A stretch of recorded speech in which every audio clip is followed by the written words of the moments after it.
Shout out. The Connects. Luis Guzman.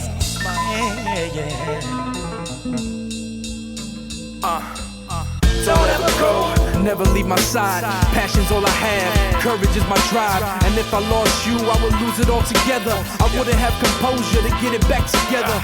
I don't want closure. Welcome to I'm an Artist, Not a Salesman podcast, where we highlight the journey of entrepreneurs, creatives, and business people alike to showcase that every light and dark moment create a beautiful piece of art. This is a special edition of I'm an Artist, Not a Salesman. I am your host, Luis Guzman, and we are brought to you by our sponsor who is on the cutting edge of anti-aging and peptides, Hanobi Research. But my guest today embodies the meaning of strength through fire after surviving not just her past, but her own traumas that have shaped her to the beautiful, evolving woman she is today.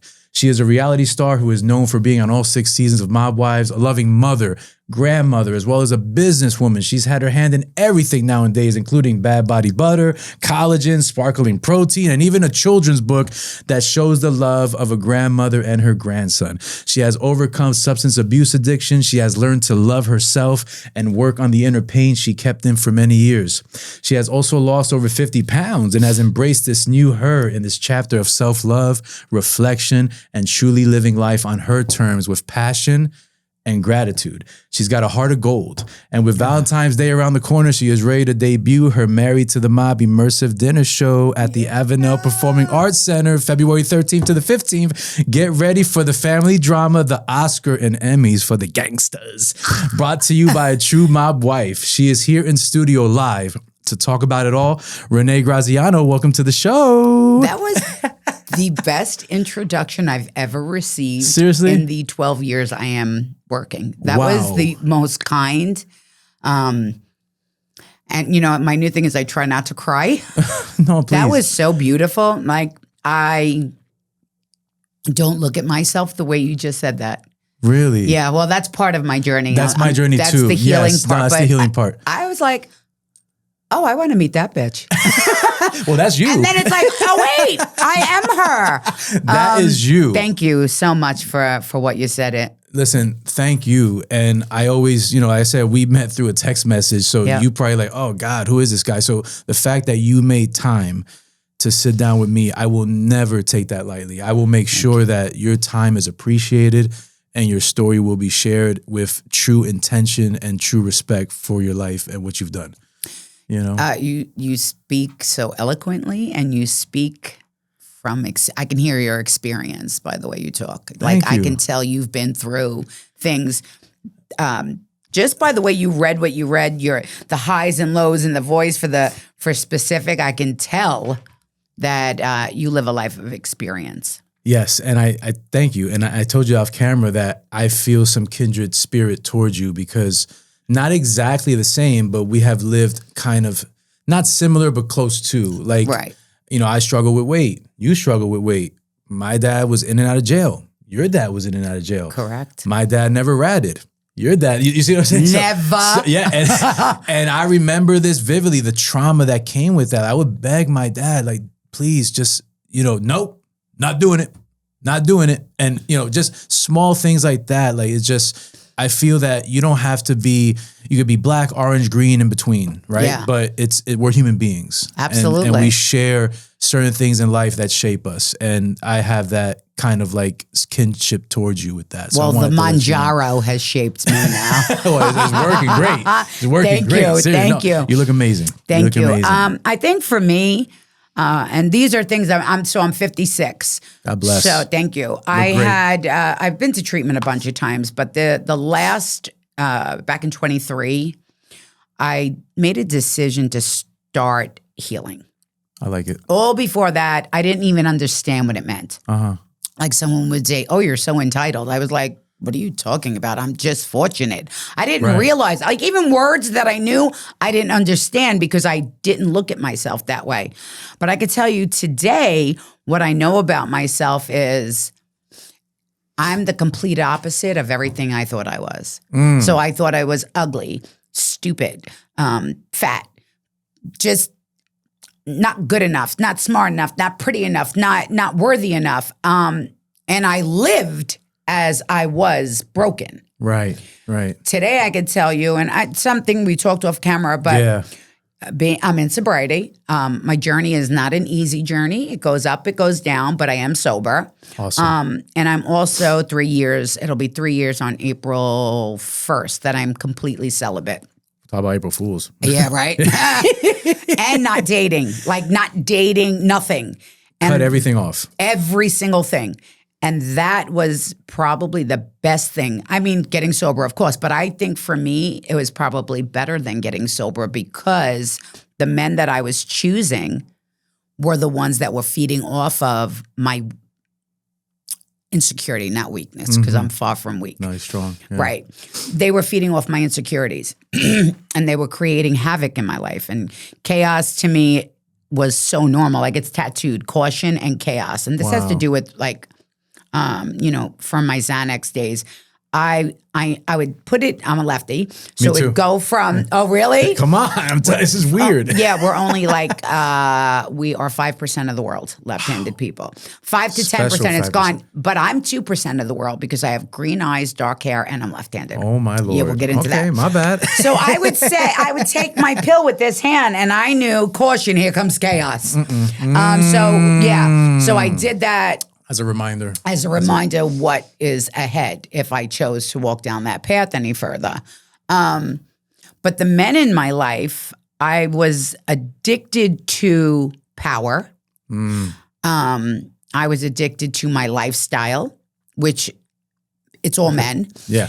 So it wasn't like a sexual thing where like I was addicted to men on that level. No, I just was so addicted to that life. Gotcha. Then I became addicted to being depressed. Like all of these different things. And yes, I fed them with self-medication.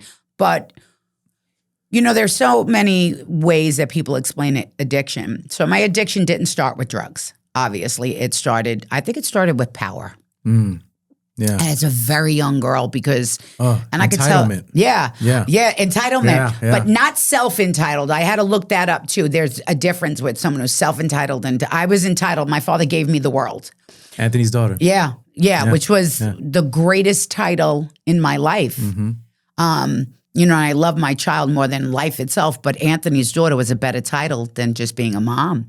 And that's sad to say because a mother's supposed to be the most precious. Right. But being Anthony's daughter to me meant everything because I looked at my father as he was like my God on earth. You know what I mean? I don't put anybody above God above, but on earth, this is my hero. Yes. This is the man that will sacrifice the 15 years he did in prison, the feds, which I'll explain that too, because it wasn't me that he was solely doing that. Not me and my family. He was doing it for his other family.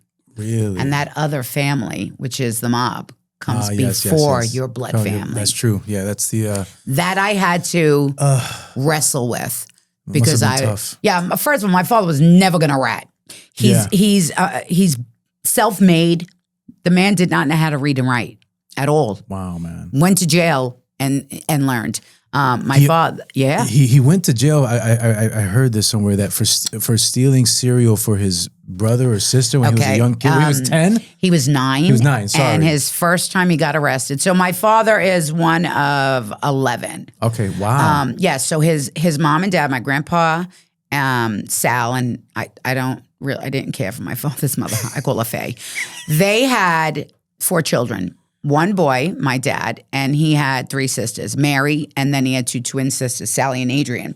My grandpa then had my Uncle Sally boy and 3 daughters. Belinda, who's passed away, Patricia passed away, my Aunt Celia, who's my favorite. Then my grandmother, Faye, had Jaylene, Matt, and Jimmy. Lord.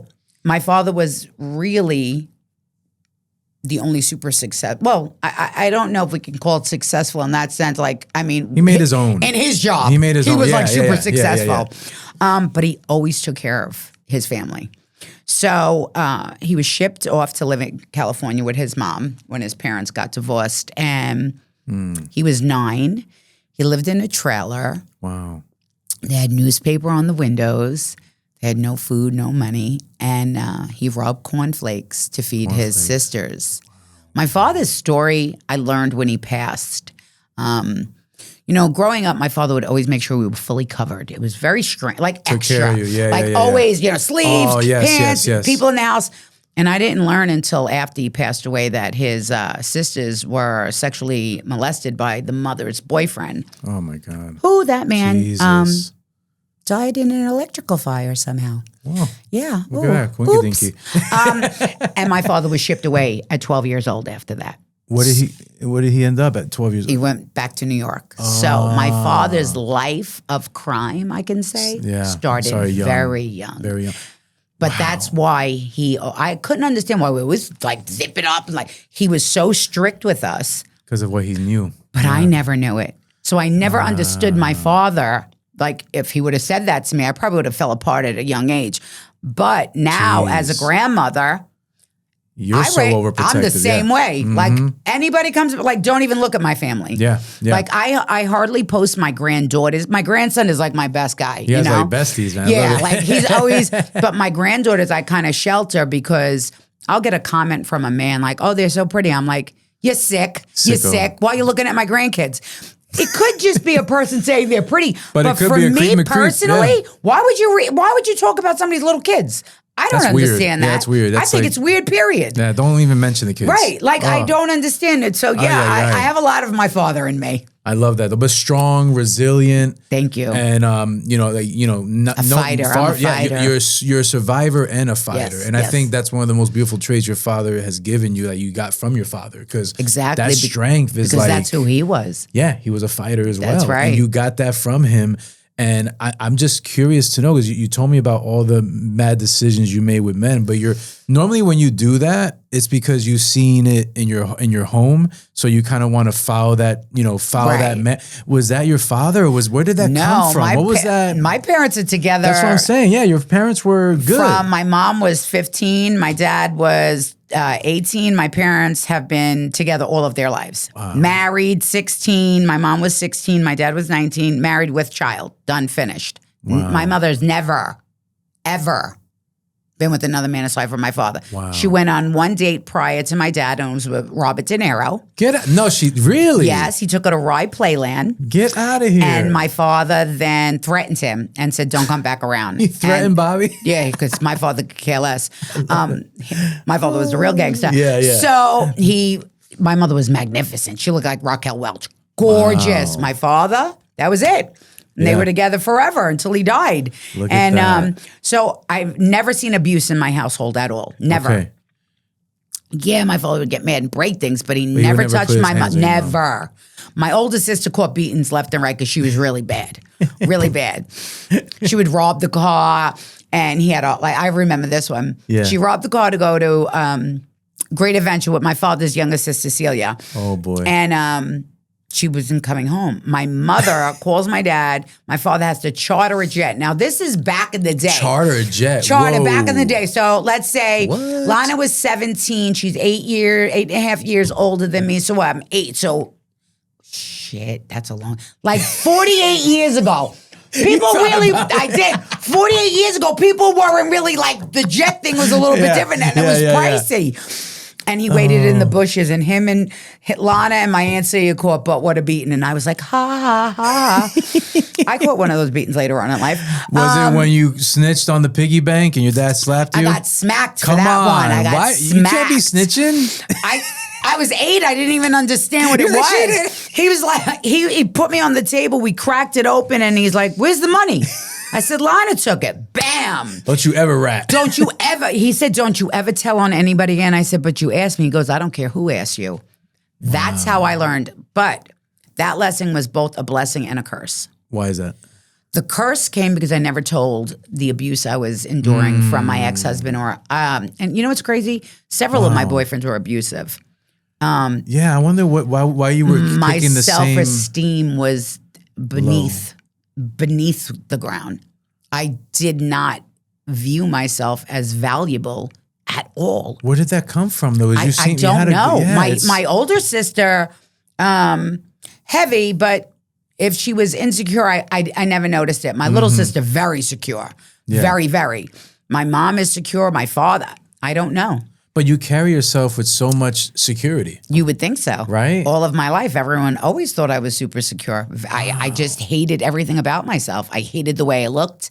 I got bullied terribly in school. Really? Terribly. I was very awkward. I was developed very young. The girls, these two girls in school would invite me to like the boy-girl parties, and then they would send me home. Just, I endured a lot as a child. Right. And being awkward as a child, I think I couldn't find my groove. I see what you mean. My first boyfriend, I was very young. And oh God, he was the ugliest thing. And yeah, that's another thing. He was ugly on top of it. Oh, Jesus. But he was abusive. But drugs played a part in my life very, very young too. So I think for me, I was on this quest to destroy myself. You took the words out of my mouth. But why do you think that was? Was it? I don't know. Was it self-hatred or shame? I'm going to say, I don't think it was hatred. I think it was, I wasn't smart enough to understand myself, because I don't think I hated myself. When I got older, I hated myself. But that has a lot to do with the shame and guilt around the drugs. As a young girl, I believed what was told to me. So I believed I wasn't pretty. If those girls said I wasn't pretty, I'm not pretty. So I don't think that and I'm not trying to make excuses, but being dyslexic and ADHD and hyperactive and all of these other things, and I was born very, very sick when I was born. I think all of that played a part in my mental development. I see. It shaped you a little bit. Yeah, and it's like I always bombed out immediately, like on spelling bees. So obviously I'm dumb.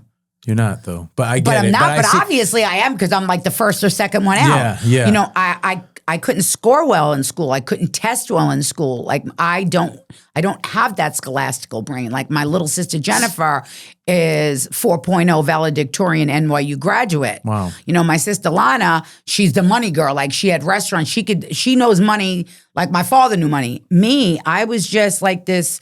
I don't know what I want to be. I don't know. I went to dancing school for like 13 years. And then my first boyfriend was like, okay, you can't have a sweet 16 and you have to quit dancing. And I did. Whoa. So I was in search of something. Today I could tell you I was in search of myself. Because I have changed my identity so many different times. Right. The one identity that I've never changed is being Anthony's daughter. I just wish I would have taken that a little bit more serious and been like, hey, Daddy's smacking me around. Yeah. Fucking put him in a trunk. You know what I mean? Like, I wish to God, because I remember when I had a black eye and I came home and he's like, what happened? I go, oh, no. And I walked in. He said, sit down. What happened? I was like, nothing. He said, well, here's how this works. You want another one? I was like, Frank did it. Because that pain I endured getting it, I wasn't going through that to save his ass. My father made a phone call and he said to Frank's father, meet me here, bring your son. And I remember my father made Eddie Fellini, God rest his soul, and another guy, Carmine. They're both dead. You got to meet me at Mama Rose's. And he said, get in the car. And I was like, oh, fuck, what are we going to do? And I remember we got to the restaurant.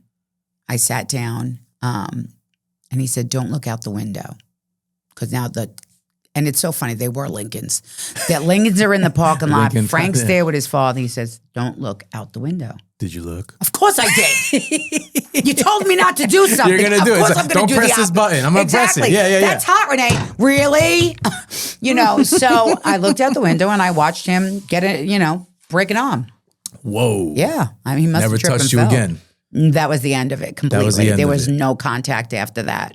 Then the guy I dated afterwards I was 16, he was 22. And he was the drug dealer. Yeah, and I couldn't tell nobody and it was secret, So I think for me, I was promiscuous when I was young too, for the simple reason that I think I knew any guy that took me on a date wasn't coming back because my father was going to scare the shit out of them.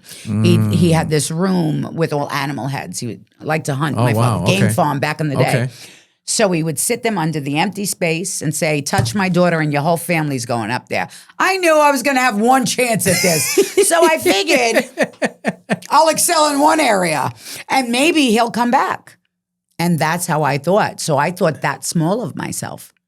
So I think years of always, demeaning Minimizing myself. yourself. Yeah. I actually became this insecure, ugly woman. And not physically ugly. Right. But I was ugly. I felt ugly. Inside. Yeah. Yeah. But I've always had a beautiful heart. Yeah. And I would love heart to of gold. Yeah. I would love to do and help fix, but I couldn't help or fix myself. And then drugs just played such a huge part in my life because my ex-husband was so abusive.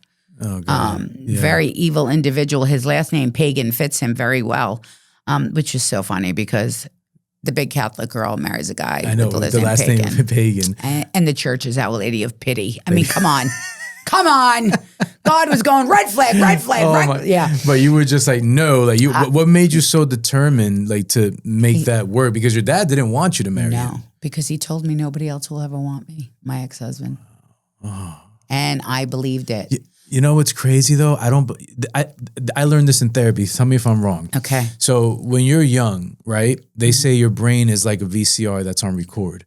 And you start programming your brain to start thinking, I'm ugly, I'm fat. Yep. This doesn't look good on me. And the older you get, that little child inside of you comes out when you're 30, 40, 50. And it's like a reminder, oh, you can't do this. We're not good enough. So it's like a program of your mind, and then meeting shitty people, is going to influence that. And then doing drugs on top of that is going to just keep padding. And then what happens is your self-confidence and your soul is where this floor is, but all this shit is stacked on top of it. Correct. You know what I mean? Yeah. So you had to literally dig through the piles of crap from years of not being worthy, not being happy, not good enough. I don't deserve this. I'm dumb. No, you're a beautiful, smart woman that deserves everything. Thank you. Somehow, some way, Renee, these people in your life just kind of stacked it on you like pancakes. Yeah, and I allowed it.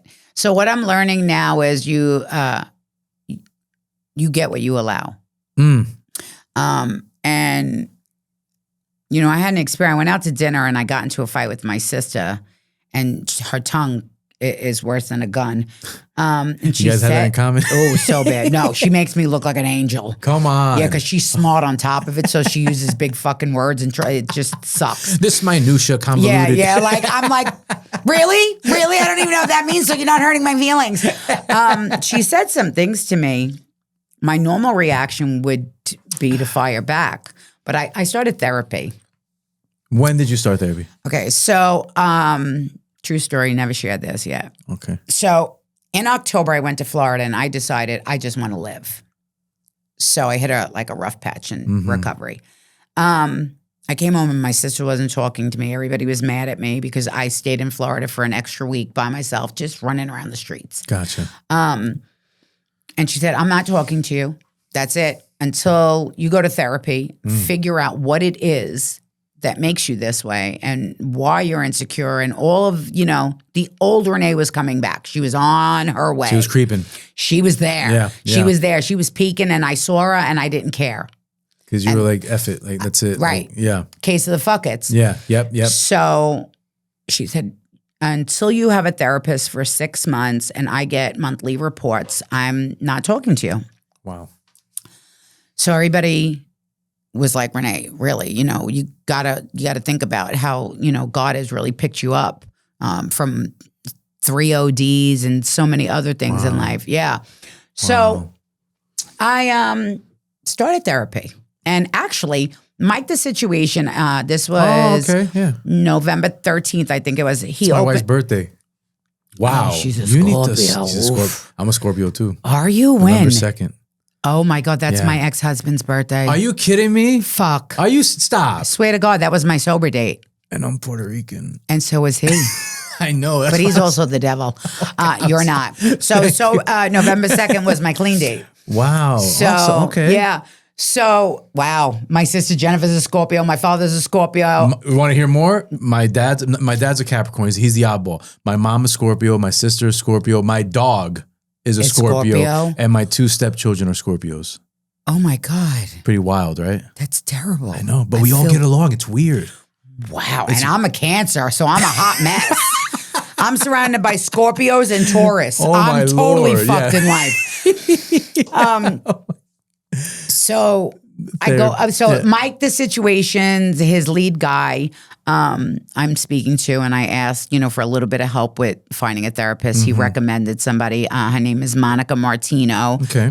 She's actually in Manalapan. Oh, okay. That's close to where I live. Yeah. Nice. Oh, okay. Yeah. I'm in Brielle. I'm in Old Bridge. Oh, okay. Yeah, nice. Yeah. Look at that. Awesome. I know. So I see a woman named Yana. She is phenomenal. I don't like therapists because if you haven't lived my life, how the hell are you going to counsel me? Yeah, it's tough. Yeah. Then I've had a therapist stop seeing me because of my family. So I don't trust them. And then there was that whole thing that happened on Mob Wives that I think the therapist was an agent. Oh, don't care what anybody says. Don't care what anybody says. Yeah, absolutely. Anyway, my point was that I also started taking a head medication, which I didn't want to take. Was it addicting, the head medication? No. I just didn't want to fucking take pills unless they were the ones I liked. You know what I mean? Keeping it real. So I take Prozac, which I've taken it before. I swear by it. It's an old school drug. It's one of the best ever. They also give it to women going through menopause now. Gotcha. So I would say in the last 9, we're in January, second week of January, 5 in December. And in the last 10 weeks, I don't know what happened. Like, as she was cursing and yelling at me, I was just like, real nice, Jen, real ladylike. That was my response. Normally, I'd be down your throat and don't care what the consequences are. But my consequences are so much greater now. Losing my sisters, my family, my son, my grandchildren. I could never live without them. No. So for me, now I think I'm in a stage of, okay, I have to look at my behavior. I have to look at my part and just be like, okay, that's me. I made the mistake. And that's the hardest thing for I call it the A word, accountability. It's so hard when you have so much shame and guilt. To my first therapy session, I didn't show up, and she gave me a mouthful. She was like, "How dare you? I want to help you. You are in extreme pain." And I never shared this on my podcast, but I wanted to kill myself. Oh, I'm sorry. And it was the first time I remember being in the bathroom, and I remember it was pink tiles, and I was looking at like the grime in between the tiles. And I was just like, is this my life? And I was it was only one time that it went through my mind, but that was a time where I was like, I want to end this. And then but I'm not like that. So I was like, no, this has to change. This isn't normal. Right. But I was so scared to sit down and tell a stranger my insecurities, my shame, my guilt, my ugh. Right. I was scared because now I got to look at it. Yeah. And that's the hardest thing. That's right. You got to face it. But you did that. How hard was that to creep in and like... Well... I mean, sitting down with yourself and saying, hey, you were a promiscuous little bitch. You were a pill popper. You like to snort cocaine. You slept with some losers in your lifetime. Your ex-husband has now cooperated on your father. You suck as a mom. You're really not as loyal as you think you are. I think sitting down... Oh, and you're ugly, you're fat, and you're not smart. So, well, those aren't true. The last correct. Well, that's how it starts, right? So I had to sit with myself, and then I had to realize, first of all, I am far from ugly. I am not scholastically brilliant, but I am street smart. I'm smart in my way. Right.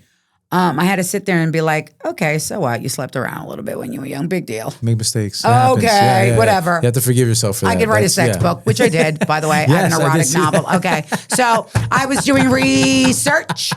But I had to look at all of these things and just be like, you're not that bad. Give yourself some grace. Yeah. And that was it. God's grace and mercy. Every single day.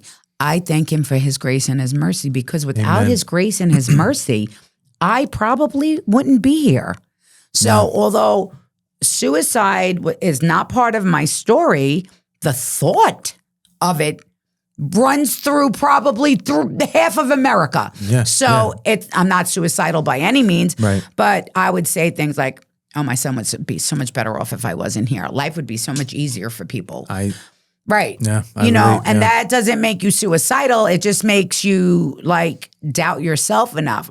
You're Catholic, correct? Yeah, Christian, but Christian. I used to be Catholic. Christian. So yeah. Okay. So you're a big but- believer in God. Yes, Right? 100%, Okay. yeah. So for me, that could never be part of my story because I love God so much. All I would think is about, oh my God, I'm not going to heaven. Yeah, because if you Okay. kill yourself, that's it.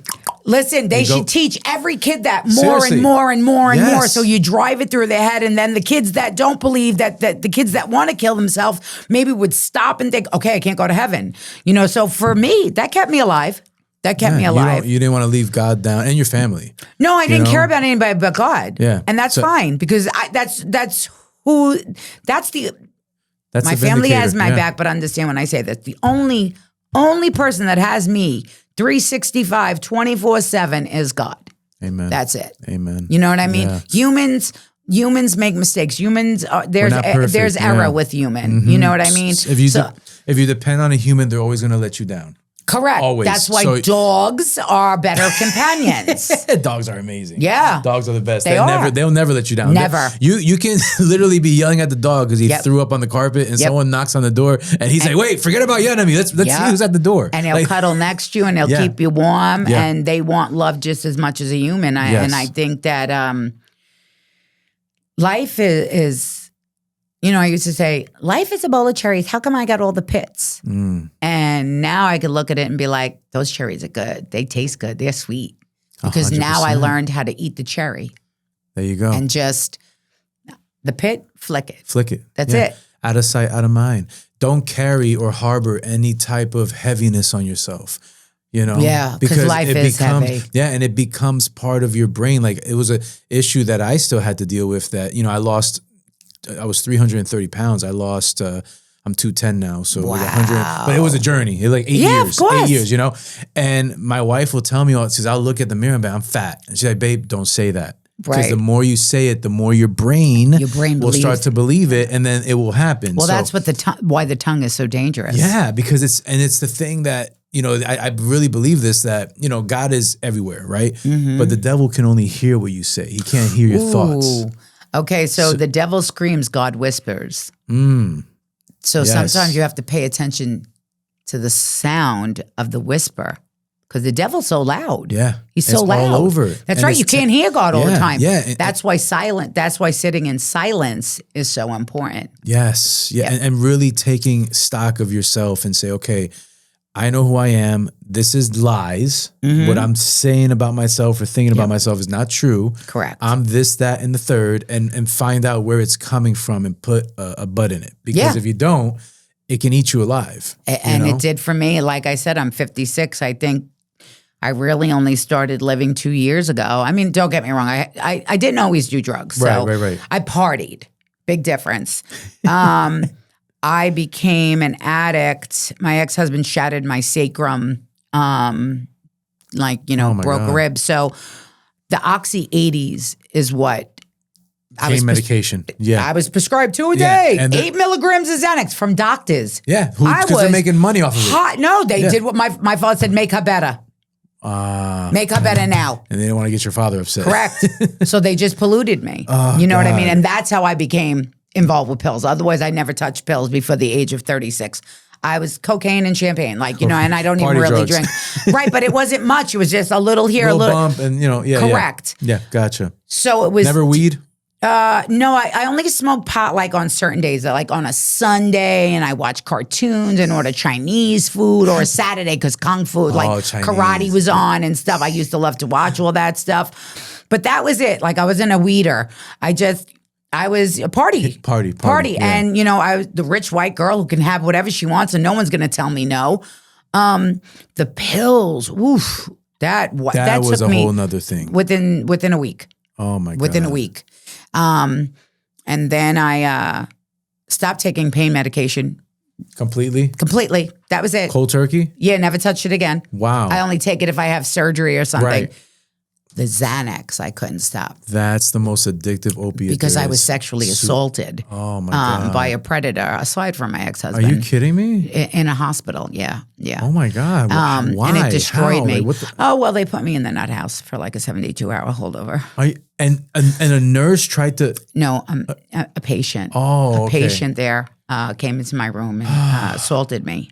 And then they straitjacketed me afterwards for like 2 weeks. No, not for the whole 2 weeks, but I lost my shit after that. Oh my God. Renee. And then the doctor there was telling my mother, oh, this never happened, or this, that, and a third. There is a police report where the man admits it. So, I'm sorry I had to go through that. Jesus. Oh my you know God. what's crazy? I knew it was going to happen to me at the age of 16. I knew I have a very strong sixth sense, very strong. And I knew something was going to happen. I always knew it.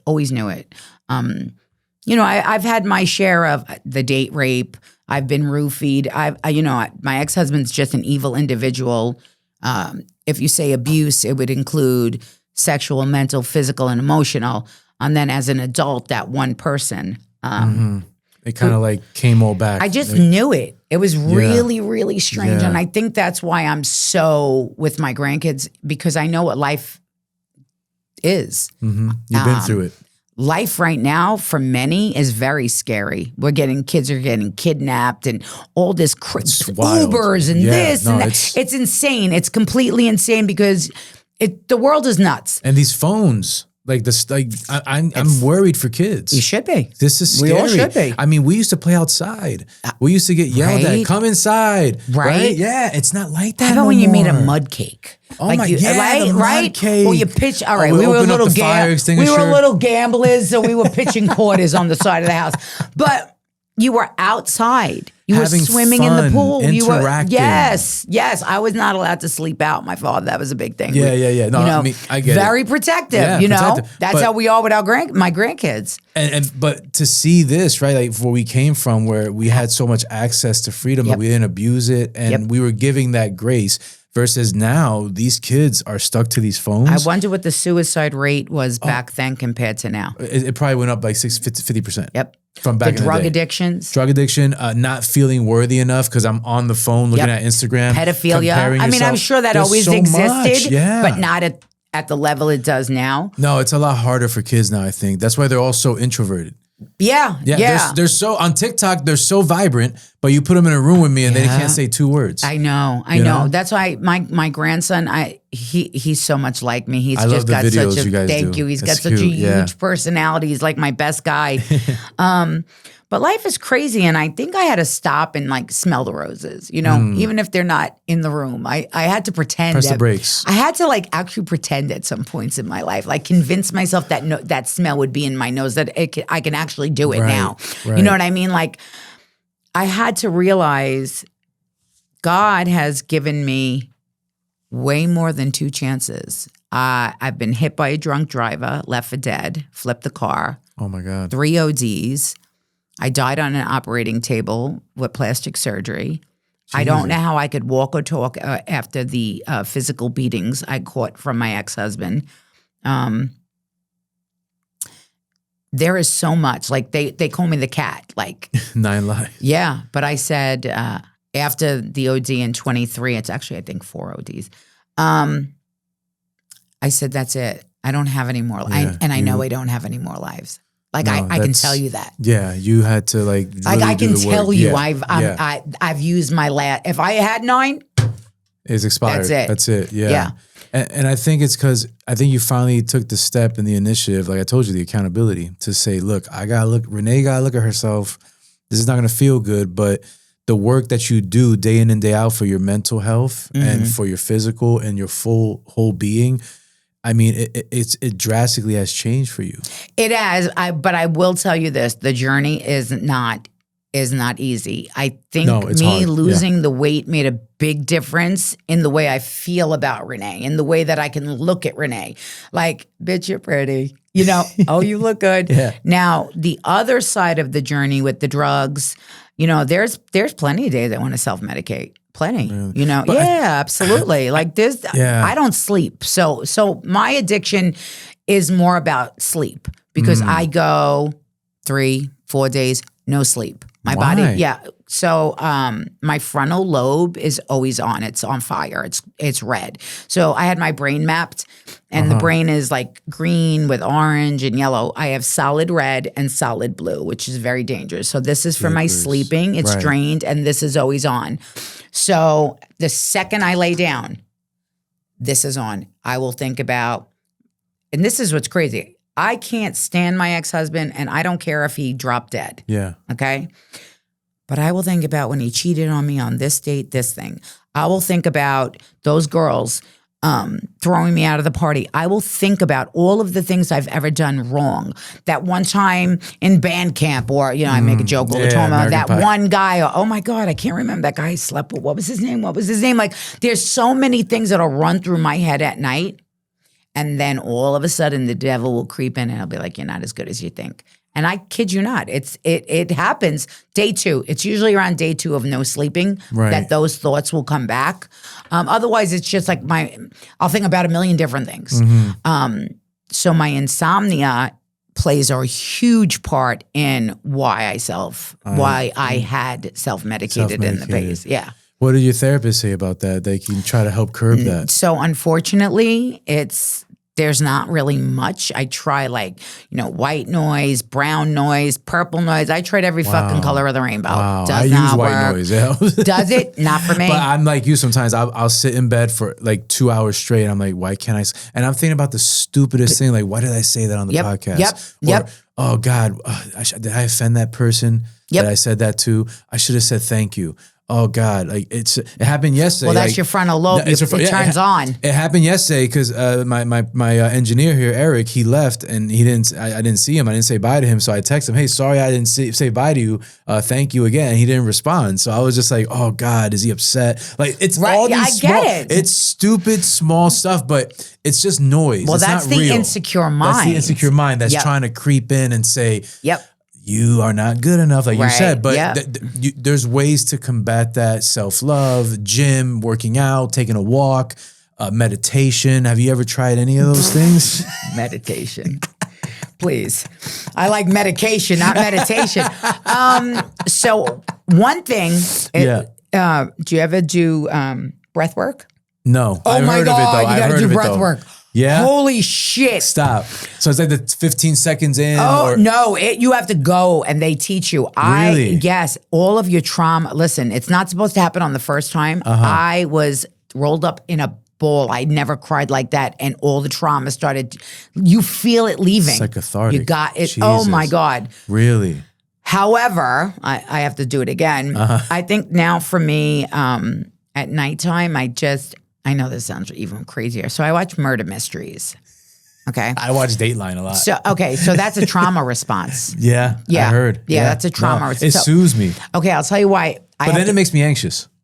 Right. So you had to change your murder mysteries. I'll tell you what you had to do. So I watch stuff like Columbo, Kojak, Columbo, Murder, She Wrote, Magnum PI, because those stories end at the end of the episode. Okay. So the mind, it's not worried about being killed or anything. It's like a story. I see. Okay, when you watch other like the Datelines or the gore and the this or that, your mind, there's no ending. So it continues in the brain. So mine ends. So that's what and if you could read about it, it's so interesting. If you Google, why do people like to sleep to murder mysteries?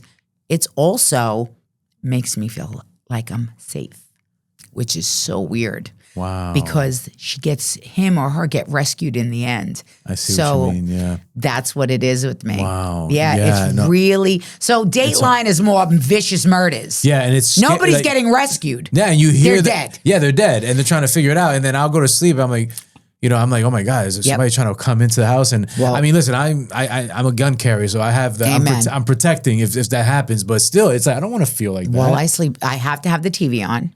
I have to have sound because my thing is, if they're going to kill me, I don't want to know they're coming in. Oh, jeez. And that started because of my ex-husband. I would keep it on really, really loud because of the threats. I'm going to kill you. I'm going to kill you. I'm going to kill you. And I was just like, well, then I won't now.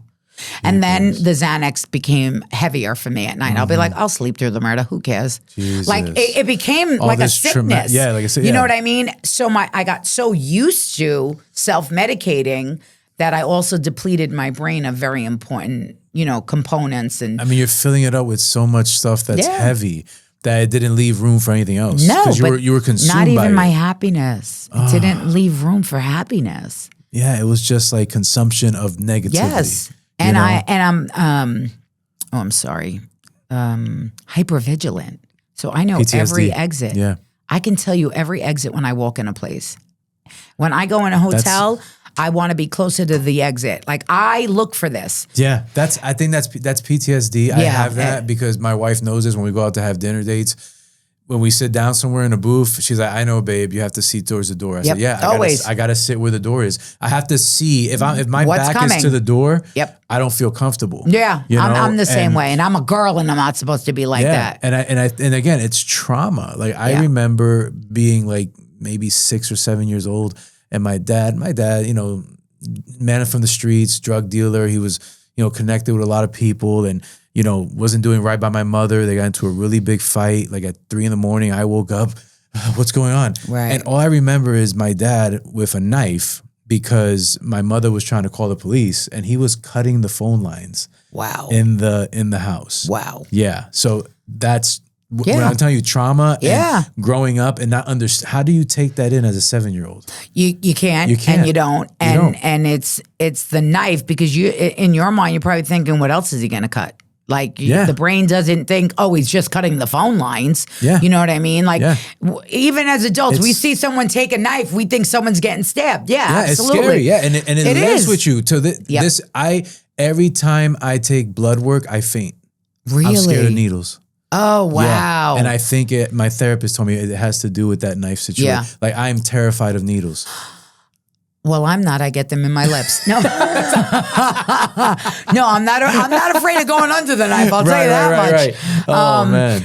I just think I'm really. I feel chosen by God, and I think God always has His hands on me because He knows if I get loose, I'm going to be a wild one.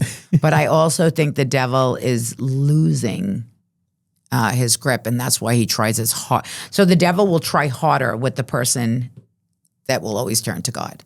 1,000%. Right. Because he doesn't want you with God. Right. And if you go back to the Bible, I mean, all his disciples, they were broken people. Yep. And Jesus chose them. There was it Saul, that he used to kill Christians. And then he became a follower of Jesus. And he was like the strongest disciple for Jesus. Yeah. But he was doing the devil's work. Right. But in the Bible, they all came to him and bring me your brokenness. Yeah. Bring me your shame. Oh, God loves broken people. But we're the strongest ones. But he makes no mistakes. No. And he didn't make a God mistake gives with you. his toughest battles to his strongest soldiers. Absolutely. That's a And- fact. My son has that tattooed on him with St. Really? Michael above it. Yeah. Oh, nice. Yeah, like I firmly believe I'm chosen. People think I'm crazy that I say that, but I think I am. I think my job on earth is to help save another, which I've done great work at. But what I realized maybe about a year ago, God wanted me to save myself first. So I think that's where I am. I'm not. Nothing is perfect for me. Mm-hmm. Recovery's not perfect, but I am sober. Life is crazy, but I can wake up, and put my feet on the ground and say thank you. I have 4 healthy grandchildren. God bless. I have a son who breaks his ass, who's a normal kid, goes AJ. to work. AJ is the best. I remember when he was a baby. Yeah, I not a know. baby, young. He was 15. You're talking about when Mob Wives was out. And I see he's like a grown man. That's Yep. crazy. It's Yep. weird. I'm like, I'm old. Yeah, he's going to be 32. God bless. I don't have all the money in the world. I don't have as much as I used to.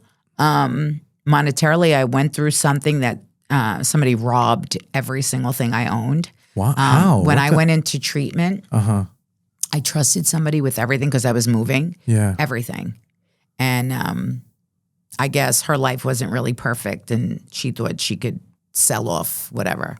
So once you make a mistake with me, Wow. So everything was supposed to go into like storage. She stopped answering my son's calls, stopped answering. So Oh my God. that's okay. She needed it more than me. I hope she got a lot for those pocketbooks and the real jewelry. But my biggest issue with that is I don't have not one letter from my father. And she took his tie collection. So that was the most, like my father's ties were like, you know, everything. Oh God. That's okay. That's okay. At least, you know, and I'll be a little spiteful right now. At least my son knows who his father is. Get him. But you got to live with yourself. Yeah, you got to live with yourself. You got to live with yourself. So if you needed it to feed your kids, I don't give a fuck. I would have wrote you a check. I don't care. Right. So I literally 2 years ago had to start my life all over. Oh my God. Everything new. But it's okay because God wanted me to lose everything. Yeah. So if it meant he used her for me to realize she wasn't worthy of me. And she was a close friend? Yes. Okay. Jesus. She wasn't worthy of me as a friend. She was a thief, and we know what thieves are. And I had to lose everything to get myself. Fuck it. It's clothes and pocketbooks and shoes and so what? And guess what I got today? Clothes, pocketbook, shoes, and my sobriety. Bam. You're winning. Right. You're winning. And listen, you don't see half glass full, right? Like you just explained all these bad things that happened in the last 2 years, but standing here today and the woman I see is strong. Thank you. The woman I see is purposeful, intentional, and has a new look on life that it's like going over the horizon. Like things will get better. Well, things are going to get better. My father always said, this too shall pass. That's my next tattoo, actually, that one. Nice. And after the long, dark storm, there will be light. I saw that when November 29th, my ex-husband knocked the shit out of me, 1998. And I had gone to church, and there was a piece of paper in the pew that said, after the long, dark storm, there will be light. But there was no other piece of paper in the whole entire church that said it. I left him November 30th of 98. Yeah. You know, and then he went his way, and then like a fool, I took him back. But I blame that on the Delorded. I blame that. What's the Lord? When I was in the so he came back to me when I was my plastic surgery went wrong. So I was in the hospital for 3 months with MRSA, a hole this big to my spine. Oh my Lord! So I blame everything on the Delorded. Jesus, it was all the drugs. Oh, because if I was of sound mind, you would have. I wouldn't have taken back. I would have never. There was a wire in my watch. I would have been smart enough all along. But I think for me, I just wanted, like, oh, he finally figured out that he loves me. I had to die. No, he's evil. Like, he plays strictly for the devil. He can't even listen, I hope one day before he drops dead that he can apologize and make right with God. But he's still not going to heaven. Yeah. And did he make up? I mean, does AJ have a relationship with him? Absolutely not. Nobody in the family has? No. Wow. No. He needs to just remain far away. Yeah. Because I don't know what my reaction would be. Right. I have no contact with him. We're in 26. So November 21st was it was 14 years on November 21st because he went away in 2011. No contact. Wow. He should keep it that way. Yeah. You know, he should. He's incarcerated again and he'll be getting out shortly, but he should stay away from me and my grandchildren. No. I think, like I said, the new you now, it's just all the new positive. me has no problem going to jail though for the rest of life. Don't waste it on a rat, like you said. Exactly, but it wouldn't be wasted if he comes by my grandchildren. Yeah, and that's for me is I have to family, protect my children, my grandchildren at all costs because I know what an evil entity he is. Mm-hmm. You know, and I know what he did to my son with the lies, and I know what my son feels. You know, my son feels bad for his father. He does, absolutely, because AJ is a great person. But does AJ respect him? No. Unfortunately, my son had to learn my ugly truths, which was the rape and the beatings and everything. You know, and he's like, I don't believe you. And then I had to have family members say, hey, look, your father really did this to her. Yeah. That's why your mother's as fucked up as she is. This is why your mother constantly self-medicates. And it was January of 23 and 23. 2 years and ago. He was threatening to murder me. Oh my God. And my son actually, in my defense, and he sent me, I have it, and he said, if you threaten, he said something to the effect of, you're trying to kill my mother.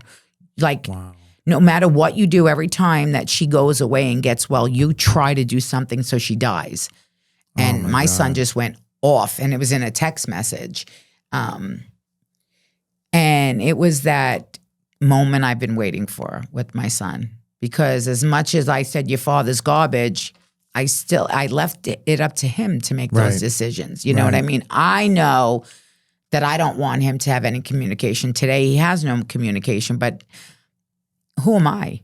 You forgave your mother, who was a drug addict, who OD'd 4 times, who you had to come to the fucking hospital. I had a tracheotomy down my fucking throat.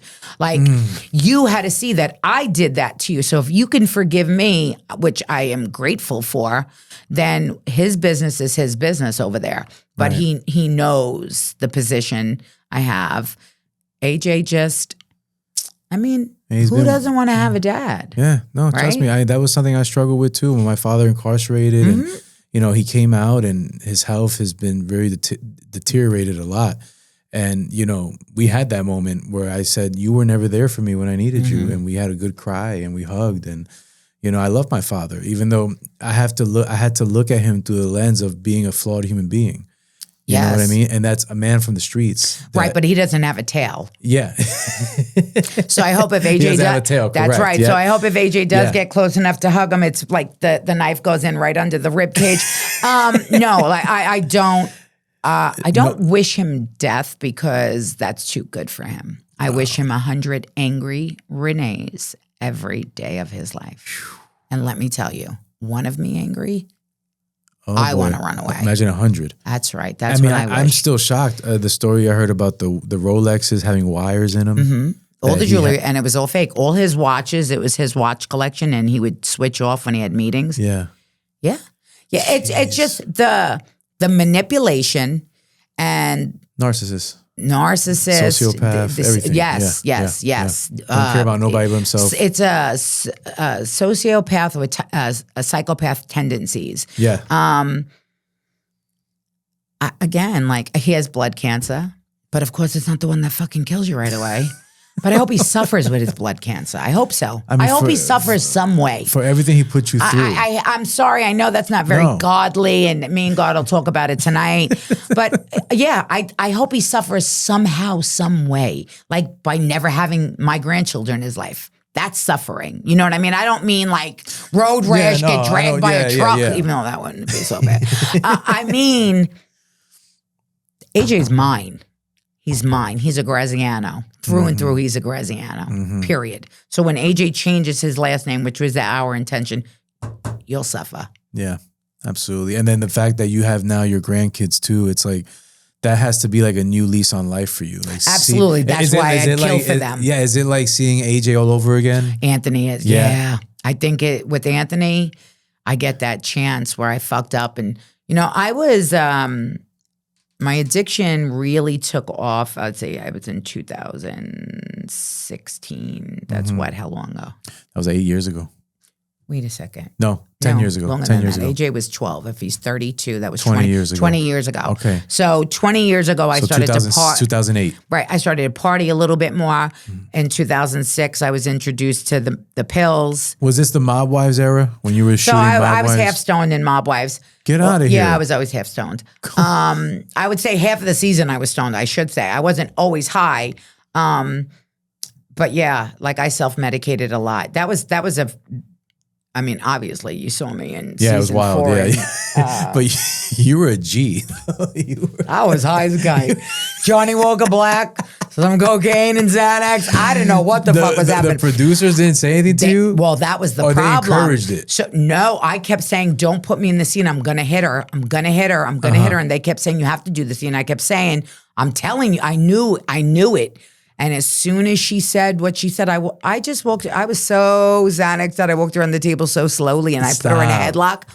And the producer came out and pushed me away, and she was able to clip me off the chin. It didn't hurt. Was that Drita? No. Drita would have knocked me out. Drita can fight. Drita's a little firecracker. Drita got hands. Hands. Definitely. No, it was Natalie. Okay. And then what happens is she says, fuck your last name. And I blacked out. I think I remember this, and yes. When I went to grab her, I had the producer by her head. And we had a pool in our room. I was trying to drag her to the pool. My intention was to drown her. Oh my God. So it's like security was there and they were like, I said, "Gad, touch me. Touch me. You're in the fucking desert. This is my town." Oh, no, I was out of control. They locked me in the room for 3 days. Stop. I called my uncle. I go, "I want 2 guys here right now, right now, right now."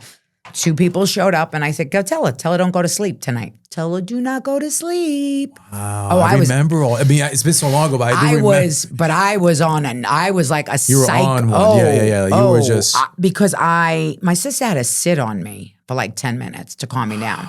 Every time security, I go, "I dare you to touch me." Because first of all, me up against a man, I lose it because my ex-husband was abusive. I'm not afraid of a man. Yeah. Gad, touch me. I'd go, "Gad, they'll find your bones in the desert." They were like, "Oh, please, Miss Renee, don't come out of the room." They were scared of you.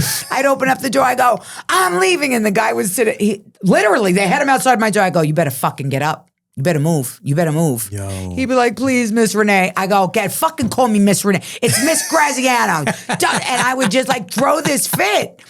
And then finally, 3 days later, when I sobered up, I come downstairs like nothing. Did you apologize to everybody? Of course I did. Making of course making I them did. cookies and Of course, no, they would still have poison in them. No, Oh, shit. no, I was never ever so intoxicated. First of all, I'm not a drinker, but I was never so intoxicated or high or anything. But the rage, like that was like my first blackout. Wow. I've never experienced a blackout. Right. But they pushed me, and I kept saying, "Don't do it, don't do it." But hey. Gee. But was it also from maybe the cameras being around? You're not used to that type of... I couldn't see nothing. Really? You were just seeing cameras. red. Yeah. I've had cameras around all my life because my father was always being followed. Cameras don't mean nothing. Yeah. And I'm not a fighter. I can't fight my way out of a wet paper bag with holes. I'm not a fighter. But you challenged me. Yeah. And You're you not try to backing down. humiliate me. Oh, no, I'm not backing down. Because if I could stand up against my ex-husband, who was a professional boxer, and get up every time he knocked me down, you better hope you keep me down. Wow. That's where I go. So, and again, I'm not tough. Had it been Drita, I would have been knocked out. Yeah. Had it been somebody that know how to fight and was able to get but I'm going to fight. And that's the fire in me. And that's not like, I'm not tough. I'm not trying to sound tough or nothing. You're a sweet person. I think you just don't like to be pushed around or taken advantage of or manipulated. Because, you know, it's the trauma comes back. It comes back. All of that abuse I took from my ex-husband comes back to me. Yeah. It's like a snap. And it happens to me too. And so it's I understand. very scary. It's scary because I start overthinking. What does this person want from me? Yep. What are they? I don't trust them. No, right. but it's not. They could be the nicest person in the world. Well, I don't trust anybody. It's just your trauma. It creeps up, and you know, it's just something that I learned to manage it every day, day in and day out. But I don't trust nobody. I said that to my brother-in-law the other day. I said, I don't trust nobody. Nope.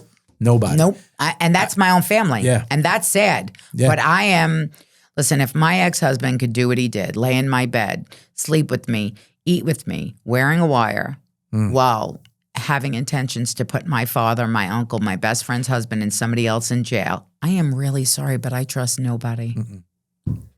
Nobody. It's a sad thing. Right? I mean, I trust my son because... Yeah, and the grandkids. Yeah. Well, they think I'm Superwoman. But my son and my daughter-in-law, I got to be honest, I trust She's my daughter. awesome. Yeah, I trust you gave my her daughter. a hard time in the beginning? No, never. She was always No. sweet? We bang heads every now, but I trust her because Right. she's good. She's good. good. She's a and good she's egg. a great mom. Nice. She loves AJ unconditionally. But I don't trust. I mean, I You gotta love my keep- sisters, but do I trust them to defend me physically? Yes. Do I trust every move? No. I feel everybody's calculated. You know what I mean? So my brain is always thinking of the bad. Yeah. So, you know, I'm more of a pessimist than I am an optimist. And that, like when you said the glass is half full, the glass is half empty to me because it's half full and it is half empty. Period. Fucking, yeah. it is. It's half full, half empty. So make sense out of that. Could they fucking make it a little bit more full? Yeah. Okay. Yeah, Could we yeah. make it 3/4 full? Why does it got to be half empty and half full at the same damn time? That confuses somebody like me. You know what I mean? Yeah. So I constantly battle with that. But I want to love. I want to trust. I want to meet a good man. I want to. You know, there's a woman, she's a matchmaker. Her name is Lisa. Okay. And, you know, it's a service that I'm going through, but they vet the person. They do their background check. However, I ask for the social security number and where the parents live because I will always know what, God forbid something, you will always have to worry. Not that I'm doing anything, but I'll make you think I am. They vet them. So their financials. The last guy I dated was a con man. Oh, are you kidding? What the hell? And he got But me. do they know that you're Renee from Mob Wives? Well, yeah, that's it. Well, that's the thing. It's like you got to find the guy that doesn't even Yeah, watch but TV. you know what's funny? They actually researched my father. So they said, "Oh yeah, I was in MDC." So they did things to me. It was a game. It was literally a con. Like that's okay. Trust me, that's okay. You learned. Yeah, you learned. And then you. I'm moved. sure walking on crutches for the rest of your life is probably horrible. Must have been a bad accident. Yeah, it was. Yeah. It was. I think he fell down the stairs. Oh, gee. Terrible, terrible. Oh God, poor him. Yeah, but you know what? Maybe he wants to look back at some of the things he's done in life. Maybe you shouldn't con people. That's karma. Yeah, right? don't be a Should have tied your shoes better. Didn't your mother teach you how to double knot? Because I know how to double knot around your neck. Don't be a douchebag. No. Don't be a douche. Just be a kind person, right? What is it Imagine with people conning being a woman and then there was that, listen, I love gay people, whatever, but you're gay for pay on top of it. That's what a con man you are. Wait a minute, gay? What Gay for pay. You never heard that? What the hell is it? So that's a person that will go with men or women for money. It's a con. They're cons. Wow. They're cons. So my thing is you betrayed me on a level that I've never experienced. That's wild. Yeah. Don't get me. I love me an ex-con, but I don't love a con man. A con that's so he and that happened because he was cheating with another girl and she sent me all his information. So now you're trying to rob me, shake me down. You're lying to me, saying all these things about jail. You know, you got this $150 on your face. You didn't get that in a fight. You got that because you're a rat. wow. And I found that out too. And he was probably manipulative. He probably love bombed you.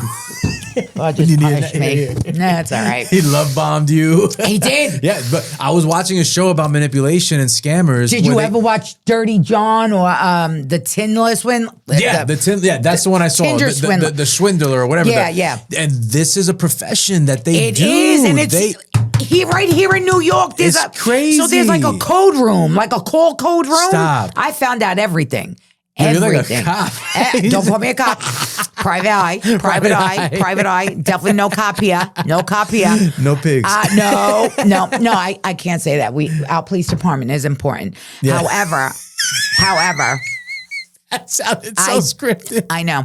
I do have friends. I do have friends that I have grown up with that have become are in the respectable. forever bothering Italians. Take the first letter of every word. Yeah. So play with me. Listen, I'll tell you right now, Ray, you're nobody to play with. I'll tell you. You know why? You shouldn't? Because I'm not a bad person. Well, So- that's the point I'm making. Yeah.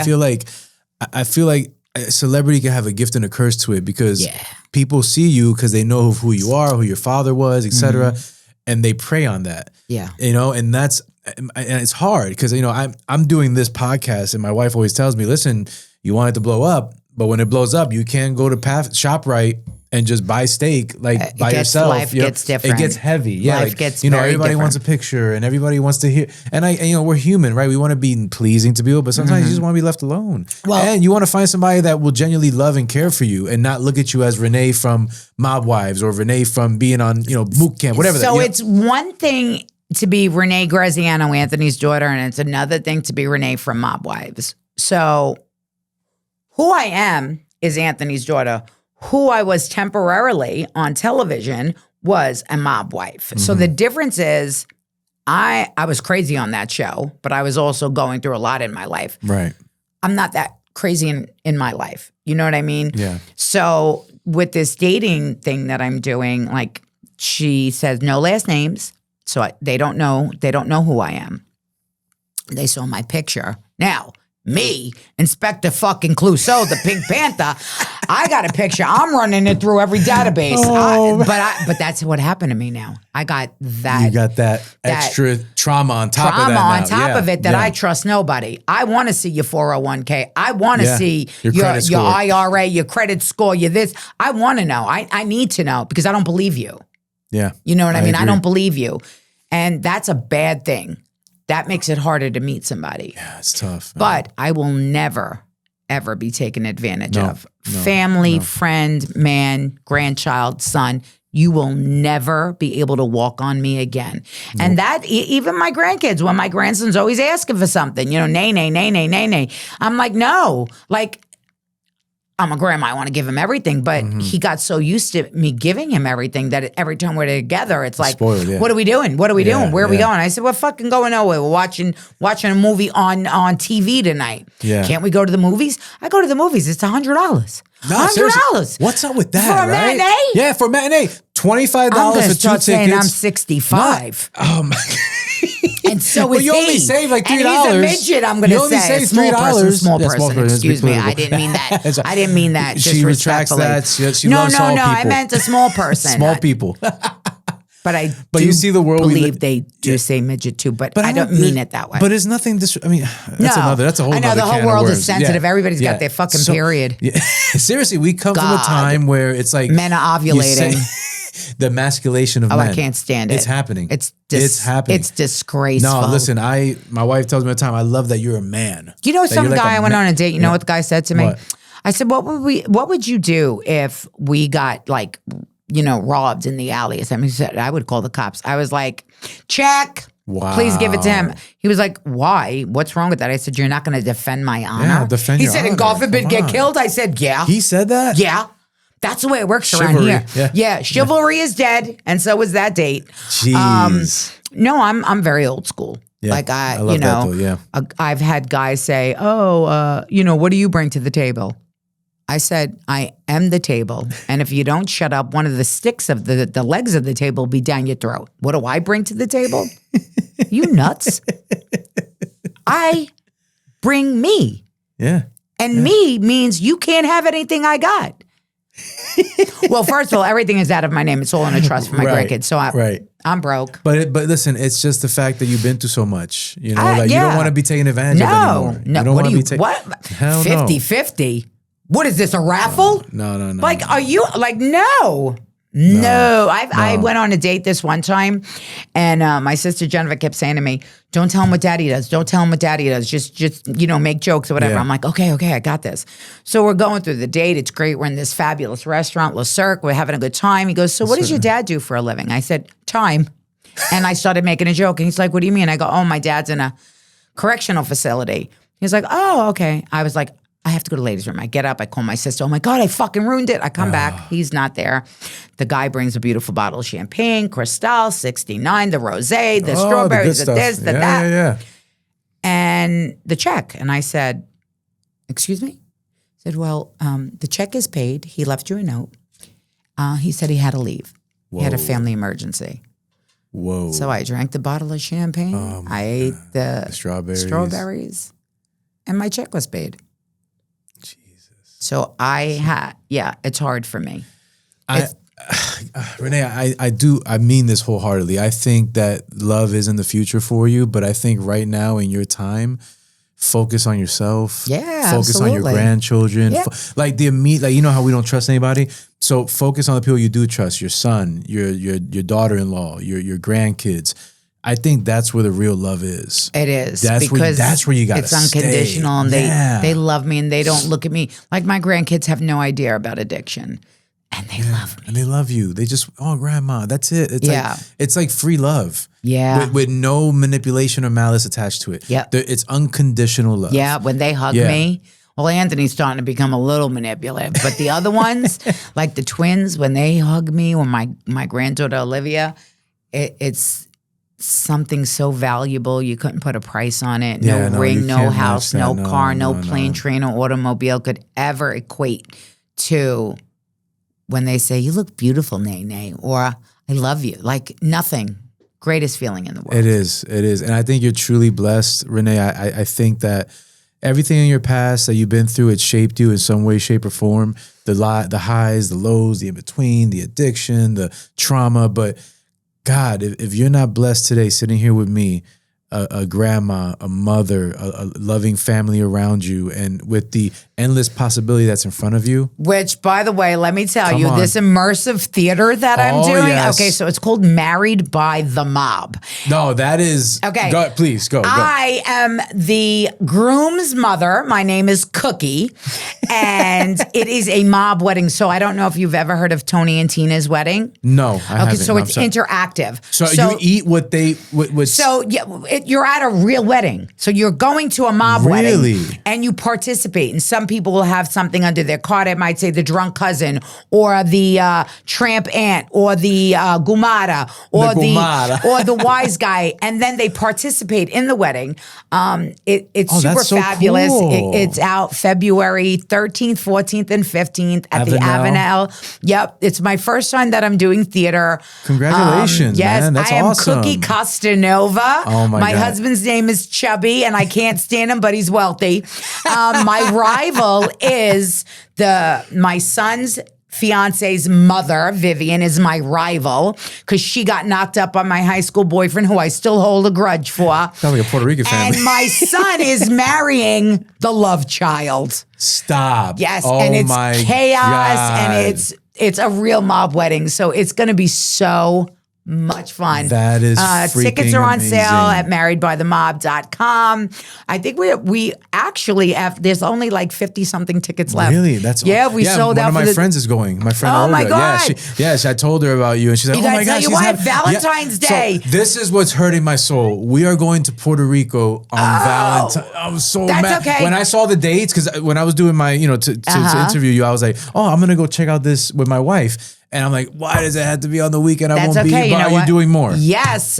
Boston, Come Rhode on. Island, We love Miami. Boston. Oh, I We love love Boston. My I love friend owns Boston. Strega in the North End. Okay. Well, Frank DiPasquale probably owns all of the restaurants. And then Nikki Verano owns Strega, the best. Amazing food. Oh, my God. Oh, my When God. are you doing Boston? Don't know yet. I don't have all that. I promise. We're connected now. Yes, Please, correct. like, Yep, you are connected. You're connected. We're here. You know what I mean. But let me know seriously. We'll go to Boston. Absolutely. We'll have some dinner too. Why not? I'll take seriously. it. That's And then he's got a place called My Mother's Chicken Cutlets. You have to taste the tomato sounds salad. amazing. Oh my God. amazing. Oh my God. Shout out to Nikki Verano. Him and Frank have the restaurants in Encore. Oh my God. Nice. Yes. Oh no, wow. Absolutely. You're getting me hungry now. Yes, Oh and my Lord. my very dear friend Jackie Orena, she's playing like my sister-in-law in the play. You gotta have her on your podcast. Let's set it up, She's Little Vic's granddaughter. Okay. Who's got 400 years. She's fighting to get him out. He's 91. He has dementia. He's blind. He's in a wheelchair. They will not give him a compassionate release. You got to have Jackie on. Yeah, we'll set that up. You want to talk about a warrior? I love you, Jack. Sorry I had to shout you out, but Shout out to Jackie. yeah, she's Seriously. phenomenal. And shout out to her for helping you with this play. Yeah. I'm excited It's for you. my Seriously. sister. No, My sister oh, created it. It's oh, a okay. Jennifer Graziano production. Just like Absolutely. she created the Mob Wives too. Yes, so it's like we're giving you the Mob Wives but live, and I'm the only one that's on it. The other girls have gone their own way. No more love. No, Karen and- I don't speak with anybody to be on. I talk with Alicia. I'll text here and there. What about the little Brittany. firecracker? What's her name again? Which one? You said she got hands. Oh no, we don't speak at all. No, not at all. my I wish her health Yeah, and wealth yeah, and yeah, happiness, but I don't like her. She don't like me. We're very clear. Done and done. I wish everybody the best. Yeah. And then when Mob Wives does roll back around, fortunately, I know I'm coming back. Of course. You were the star of the show, man. Thank you. Come on, Thank stop you. messing around. I mean, I wouldn't mind, believe it or not, as much as I don't like Drita, I wouldn't mind her coming back because she was huge and Well, besides you, that was my other favorite. Yeah, she was feisty, man. Listen, she's a funny bitch. I'm not even gonna lie. She's funny. She's funny. Yeah? She's funny. We just, there's a lot of animosity. Yeah. I think because it's my sister's show, and Yeah, it's not so much me per se, but whatever. I wish Hey, everybody. You never know. Listen, you never health, know. wealth, and happiness is what I wish for everyone across the board, whether God I bless. like you or not. Yeah. That's what I wish for you. Yeah, I love that. No, yeah, just wish them the best. If something happens down the line where you can reconnect and it's cool, hey, let's see what happens. Everybody But for put- now, you do you. I'm gonna do me. You're in your box. God bless you. I'm in this box. Your box might be 6 feet under, but my box ain't. Renee, before I get you out of here, I have these mastermind questions I ask to everybody at the end of the show. Shoot. Quick questions. If you have a story that you can, talk about with the answer, We're gonna have like a part 2, me and you. For real. I'm telling you, this is a vibe here, right? Yeah. This is a safe space. I know. I know. I was very honest. Hey, no, but that's what it's about. It's just having a conversation. Yeah. Well, if a person feels safe, they'll tell you what you really want to know. You know what I mean? As long as you're safe. And I hope I'm providing that for you because you did. I take a lot of pride in this. So Absolutely. thank you. Absolutely. You're welcome. Thank you, Renee. Okay, rapid fire. What book have you read that inspired you the most? Playing with Fire by Renee Graziano, erotic novel. Oh, nice plug. I gotta watch that. It's a great book. I gotta read that. Yeah, I have to get back into the dating, so I had to read my own book to remember how to do things. It helps you out. What person in your life has brought you the most influence? The most influence, I would have to say my grandson. Yeah, he influences me how to be kinder and nicer and loving and more genuine and softer. I love that. Yeah. Beautiful answer. Yeah. I love that. Well, this might be the same answer. Who keeps you driven in life? My I'm son. sorry, what keeps you? What keeps you driven? Keeps me? Yeah. Oh, my son's family. Your son's family. And Love the it. fact that I refuse to lose. You know what? I keep myself driven. I love that. It's me. Yes. The Because driving force. I refuse to lay down and die. Love it. Warrior. Absolutely. Warrior. Yep. What has been your lightest and darkest moment in life? Mob Wives is the darkest. My ex-husband cooperating was the darkest for me. My father's death, of course, was dark, but it was sad. It wasn't dark. My ex-husband, the darkest. The lightest was anything to do with AJ is always the light. Like when he says, I love you. Like, yeah. He's always been your light. Family's the yeah. lightest. My ex-husband would be the darkest. That specific moment that he Right. admitted he did it, that was the darkest moment for me. Not even my addiction was Not that even dark. your addiction. Not even the ODs. Superseded the rap. No, that betrayal was the darkest. Oh, Yep. I understand. What does the next level of success in your life look like? Success for me now would be a very healthy relationship with a partner. That's what I'm interested in. Nice. Money will come. Money will come. I'm sure it's coming with him. Yeah. And I really do pray and hope that for you because I said you're a great soul and you deserve it, man. Thank Especially you. what you've been through. I really feel something special is going to happen shortly. Thank you. Trust me. Yep. I have two more for you. Now, this one you probably already answered, but I'm going to answer anyway. Have you ever had any vices and how did you overcome them? Drugs, go to rehab. How do you overcome them? You deal with your past, and God. God is the answer for me. I love that. Yeah. My vices, yeah. Beautiful. Trying to, having no identity was a vice. Ooh, Yeah. I've never heard that That's one. a huge one for me. I was Yeah. Anthony's daughter. I didn't know who Renee was. Yeah, Renee wasn't that's- I met Renee like 2 years ago. That's fascinating. Yeah, I Yeah. just thought about that. You were addicted No to identity. no identity. Yeah, I was Anthony's That was a daughter. drug to you. That's right. Yeah. Yep. Wow. Renee. Last question, and this one always trips everybody up. So I'm interested to hear what you're going to say. What is the last thing you have purchased that changed your life? The last thing I purchased that changed my life. It's a hard one. I know. I've had some crazy answers on here. Jesus Calling, the book. Really? Yeah. What is this book? Yeah. So one was given to me as a gift and it just fell apart. So Jesus Calling, it's by Sarah Young. And every day it's dated, the book. So every day you read something. So it changed my life. I read it every single day. And it's kind of crazy because every single day it relates to something in your life, whether it's happening. Yeah. It's called Really? Jesus Calling. Jesus Calling. Jesus Calling. It's a pink book. It's got it's Sarah Young. I'm going to let my wife know about that. Yeah, Actually, Jesus there's Calling. 2 books that actually did change my life. The 4 Agreements. What's that? Miguel Ruiz. Oh my God, you could read it. It's easy Quick read. read. So it's the 4 agreements in life are: don't take things personal. frig, I can't go off them at the top of my head. It's okay. Don't take things personal. Something about the way you talk. I can't. Let me see if I can Go ahead, pull it up. The 4 agreements of life. What are they? Let's see what it says. The 4 agreements. The 4 agreements from Don Miguel's Ruiz book, based on Toltec wisdom, are simple yet powerful principles. Be impeccable with your word. Correct. Don't take anything personally. Yep. Don't make assumptions. Yep. And always do your best, offering a path to transform self-limiting beliefs and live with greater joy, love, and integrity. Best book. Easy read. Super, super easy read. And what's great about the Jesus Calling is that you can read it it's like a devotional thing every day. Every day. Wow. You still read it to this day? Every day. Every day. My girlfriend, Danielle Rich, she gave me the book as a gift. And then it just over years, because 20 years, it's got broken down and ripped. And so that's the book that I bought. That's the most important book. That's honestly, I mean, again, you get a lot of generic answers with that on the podcast, but that's a very different, unique, and powerful answer. I wouldn't even expect you to say that. Everybody should have those 2 books, especially the 4 agreements, because then there's a book called the 5th Agreement. Damn. And it's easy read, super easy read. I read it in one day, and I'm not even a reader. I'm not. I wrote books, 3 of them, but I couldn't put it down because I was highlighting so good. Wow. Yeah, and I got, when I was in treatment, at the time in band camp out in Texas. I've been to a lot of band camps. Oh my God.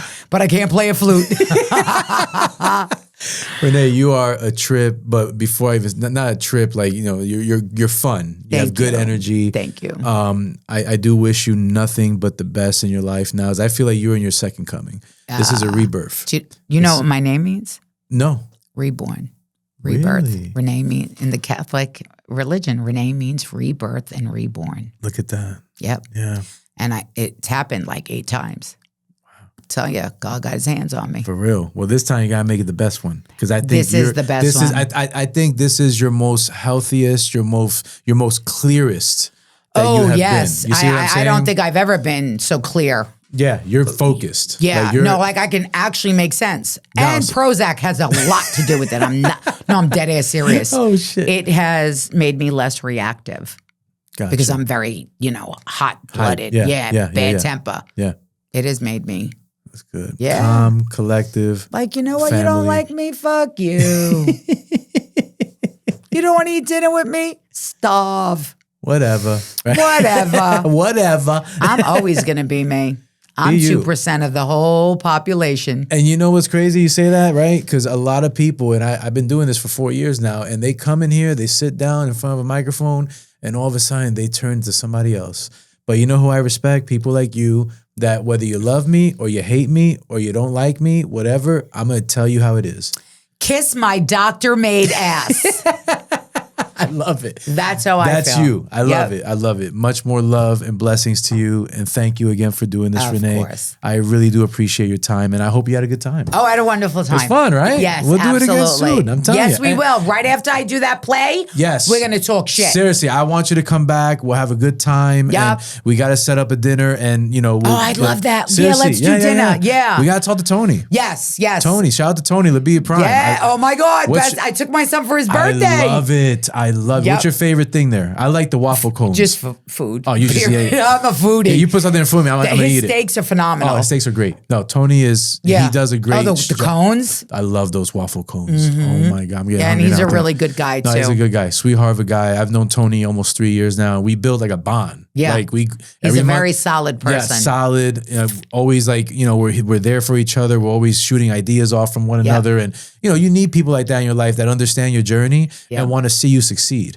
And don't want to hate on you or talk shit about you. That's right. And he's one of those. That's your tribe. That's the tribe. That's the people you want to keep close. Correct. So we'll do this again shortly. Thank you, Renee. Yes, we will. Absolutely. You're welcome. Yeah, before we get out of here, you can look at that camera there. Let everybody know again about the dinner, about whatever you have going on. Okay. The floor is yours. I'm Renee Graziano, and you can check me out at my new immersive theater called Married by the Mob, and that's marriedbythemob.com to purchase tickets.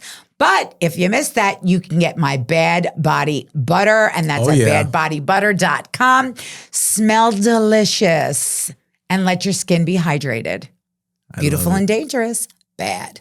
I love it. Thank you so much. You got Renee. it. Let's do it. We'll do it again soon, okay? Yes. Guys, as a wrap on the special edition of I'm an Artist, Not a Salesman podcast, if this podcast inspired or moved you in any way, please subscribe to my YouTube at I'm an Artist, Not a Salesman. Also, all my social media handles at I'm an Artist, Not a Salesman for further content and updates. I am thankful for every listener. I pray you have a blessed one, not a stressed one.